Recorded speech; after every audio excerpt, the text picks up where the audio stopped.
करके रखे हुआ है।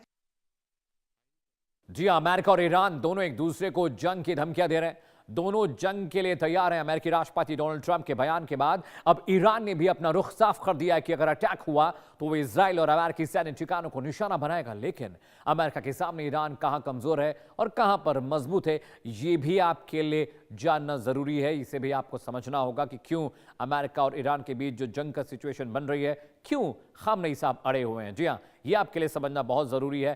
टैंक, फाइटर जेट, उनके हथियारों की हम बात करें, अमेरिका दुनिया की सबसे शक्तिशाली सेना उनके पास है, सबसे मॉडर्न उनके पास आर्मी है, इसलिए भी वो बहुत मजबूती के साथ खड़े। अमेरिका का रक्षा बजट 800 अरब डॉलर से ज्यादा का है। समझिए, 800 अरब से ज्यादा का जिसका बजट हो, जबकि ईरान का रक्षा बजट 30 से 40 अरब डॉलर का है। जी हां, इसके अलावा पारंपरिक सैन्य क्षमता की बात करें तो ईरान अमेरिका से बहुत बहुत पीछे है। अमेरिका के पास अत्याधुनिक हथियार हैं, वेपन्स हैं, वैश्विक सैन्य अड्डे हैं, सैटेलाइट कम्युनिकेशन, सैटेलाइट नेटवर्क उनके पास है, तकनीक में बहुत आगे है अमेरिका के पास।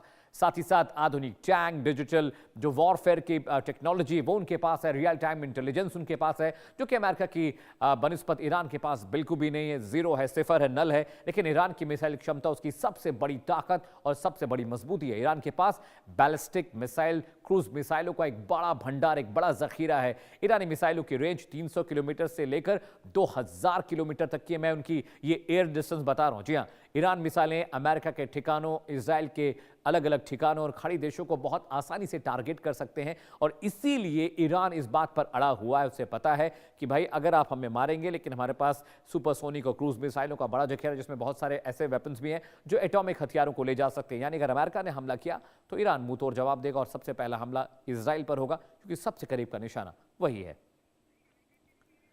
और इस बीच वहां पर जो सिचुएशन बन रही है उसकी अपडेट हम आप तक पहुंचा रहे हैं। ईरान और अमेरिका के बीच जो तनाव चल रहा है और अमेरिका के ईरान पर संभावित हमले का खतरा जो जताया जा रहा है, उसके बाद सवाल यह उठता है कि क्या सीरिया बनने की कगार पर ईरान पहुंच गया है। इसे भी समझते हैं, फिर एक्सपर्ट्स की भी राय जानने की कोशिश करेंगे।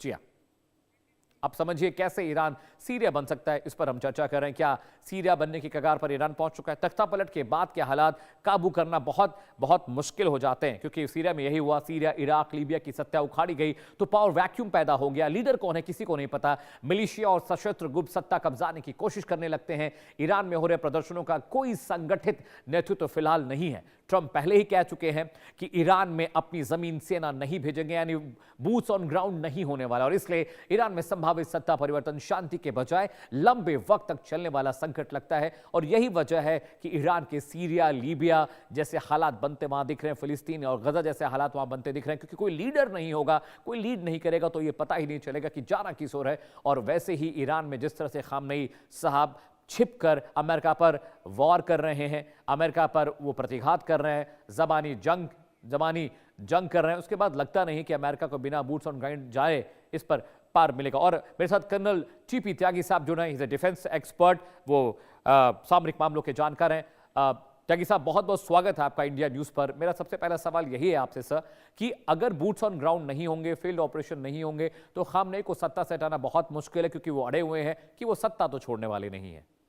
सर जी, कल को क्या होगा ये तो भविष्य के गर्त में छिपा है। Right sir. लेकिन अंदाजा लगाया जा सकता है कि जो पहले हुआ वैसा ही हो सकता है आगे हो। अमेरिका ने ये कोशिशें पहले भी की हैं। Right sir. 2003 में उसने इराक में हमला किया और सद्दाम के शासन को उखाड़ दिया। मगर उखाड़ने के बाद हुआ क्या?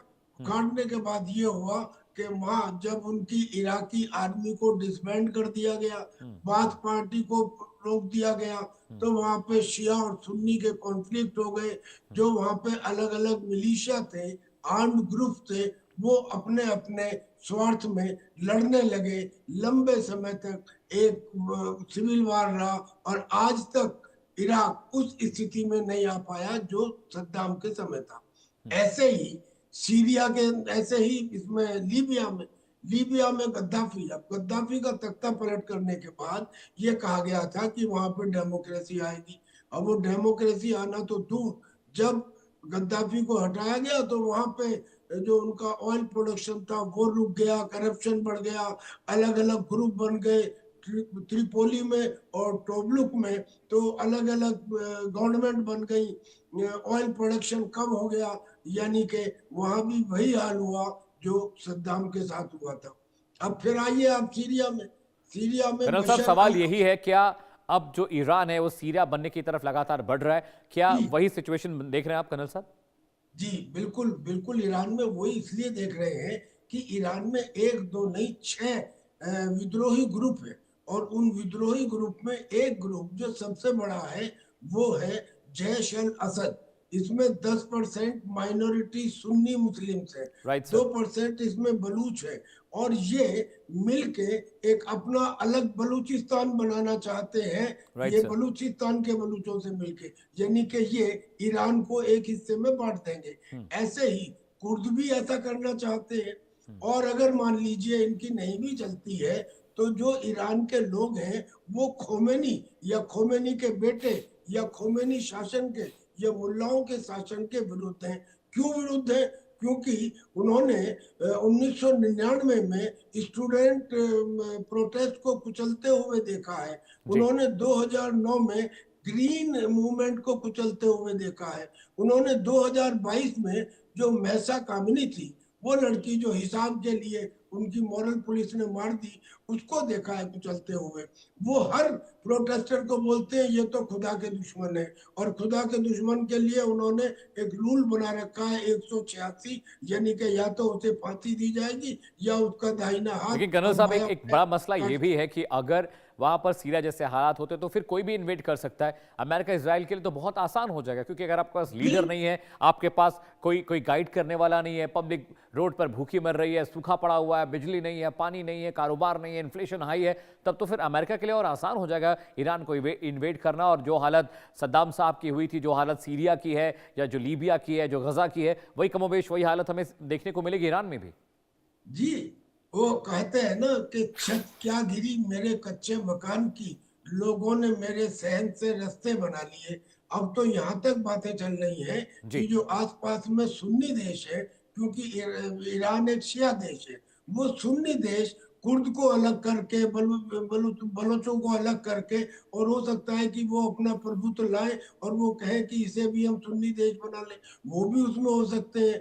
रजा पहलवी भी आ सकता है। और राइट। एक और बात है, फ्रांस में एक लीडर है, उसका नाम है शायद मरियम, पूरा नाम। उस जी। मरियम को इसराइल और अमेरिका मदद करते रहे हैं, राइट और सर। उस मरियम ने पर्दे के पीछे से इन ये जो प्रोटेस्ट हुए थे इसमें मदद की थी, और उसके हस्बैंड को 1979 के रेवोल्यूशन में मार दिया जी गया कर्नल था। साहब। हालांकि वो आ सकती है, लेकिन वो भी इतनी बड़ी लीडर नहीं है। और ये जो रजा पहलवी हैं, इनकी एक्सेप्टेंस तो 10% भी नहीं थी, ये तो अब बढ़ गई जब बिल्कुल अमेरिका कर्नल ने साहब, जिस तरह से आप बता रहे उनको। हैं, सिनेरियोज जो हो रहे हैं वो सिनेरियो ये बताते हैं कि वहां पर जी, हालात और ख़राब हो रहे हैं। कर्नल साहब, बहुत और बहुत खराब हो शुक्रिया जाएंगे। इंडिया न्यूज़ से बात करने के लिए, हमें वक्त देने के लिए, और ईरान और अमेरिका के इजराइल के नैरेटिव को समझाने के लिए इतने सामान्य भाषा में। लेकिन देखिए, बड़ी बात यह भी है कि जिस तरह से ईरान जिद पर अड़ा हुआ है, अमेरिका यही तो चाहता है। अमेरिका ये चाहता है कि ईरान बातचीत ना करे, कम्युनिकेशन ना करे, डिप्लोमेटिक डायलॉग्स ना हो, ताकि उसको मौका मिल जाए ईरान को तबाह करने का, बर्बाद करने का।